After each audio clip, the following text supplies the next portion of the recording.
This is the DJI Mavic Air 2. It's the best all-around drone from DJI, and today I'm going to give you guys my review of it, so let's jump right in. Let's get straight to the most important part of this review, the price. The Mavic Air 2 starts at $800 and goes on to $1,000. This, however, may not be in your budget. However, if you do decide to get this drone, you'll see that it does not disappoint, as DJI has one of the best drones in general. A few of the key features are 34 minutes flight time, 11-mile range, 42 miles per hour max speed in sport mode, 4K 60 frames per second, 48 megapixel photos, a bitrate of 120 Mbps, APAS 3.0, OcuSync 2.0, and so on. The camera is probably the main feature on this drone. It is mounted on a 3-axis gimbal. It has a 1/2-inch CMOS sensor. It is not as good as the 1-inch Hasselblad sensor that you have on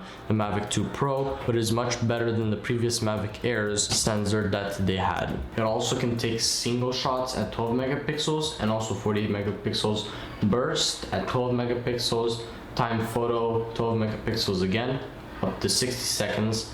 It can take smart photo, HDR panorama, and the file formats that you have is JPEG and RAW. When it comes to video resolution, you can shoot in 4K all the way up to 60 frames per second, and then 1080p in 240 frames per second. So that should get you some pretty nice slow-mos. The color profiles are decent alike and normal. There are no other color profiles, which I kind of wish there would be, because then it would be much easier to edit the photos. It has 8 gigabytes of internal memory, so if you ever forget your SD card at home, you'll still be able to have a few good shots with the drone.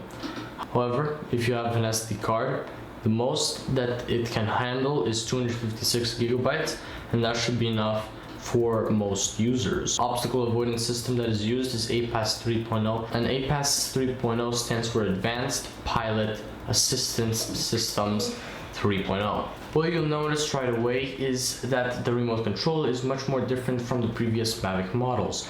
It's a much larger remote and it's much easier held in the hands, and I'll say it is more comfortable than the previous Mavic remote, where you had to pull out the little things that hold your phone. You had to adjust antennas and everything. Now, one of the features that was on the previous Mavic remotes is that the joysticks are unscrewable, and you can put them here at the bottom. And that's a nice little feature if you are traveling a lot and you need to have these tucked away nicely, because it will make traveling with this remote much easier.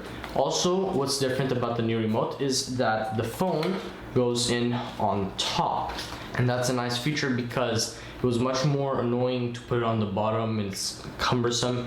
Now you don't even have to take your case off, because it extends quite a lot actually. In between the two joysticks is the DJI logo. Beneath that is your different modes. There's normal mode, tripod mode, and sports mode.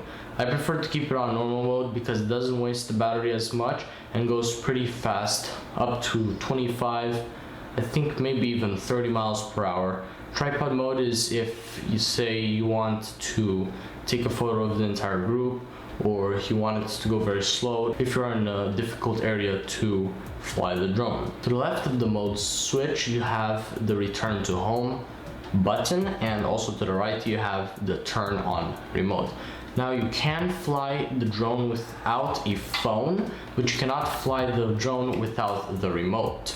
On the top right of the remote, you have the stop or play video or take a shot, depending on which mode you are in. And to the other side, you have the dial that makes the camera go up and down. Where the joysticks are on the remote control, you'll have the charging port, which is a Type-C, so it should charge quite quickly. The battery on this remote is so large, in fact, that while you are flying your drone, it does charge the battery on your phone. So that is just a tiny little feature that is nice to have.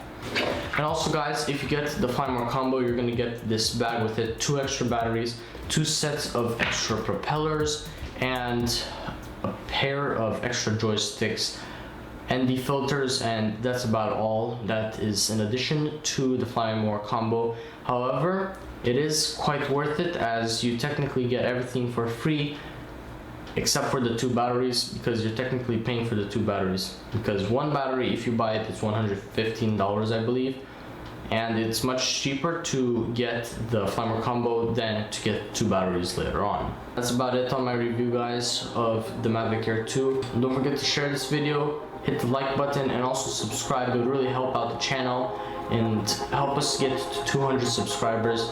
That would really mean a lot to me, and I'll see you guys in the next video. Ciao.